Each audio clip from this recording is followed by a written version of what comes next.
In July 1518, the world broke. A woman named Frau Troffea walked into a street in Strasbourg and began to dance.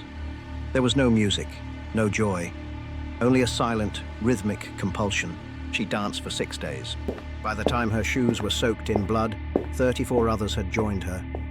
By the month's end, the number was 400. This wasn't a party, it was a plague. People were dancing until their ribs snapped, till their hearts exploded in the summer heat. It sounds like a medieval legend, a ghost story for the Dark Ages. But I have checked the municipal records of Strasbourg. This is the documented truth, and I vouch for every word.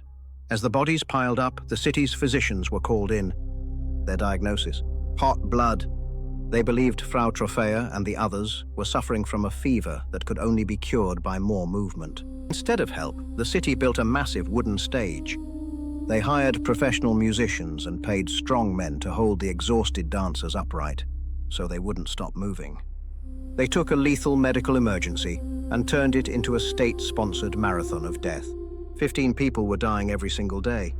They were screaming for mercy, their bodies moving against their will until their bones fractured. They were forced into a literal dance of death. The survivors were eventually taken to a shrine dedicated to Saint Vitus.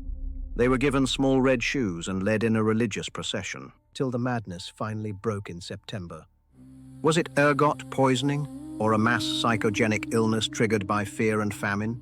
The archives don't have the answer, but they have the names. The history of the dance is etched in the cobblestones of Strasbourg, a terrifying reminder of how thin the line between sanity and madness can be.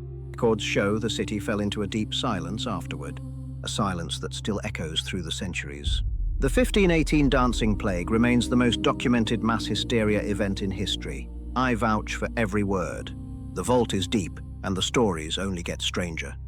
Subscribe to unseal the next record. Until next time, keep searching.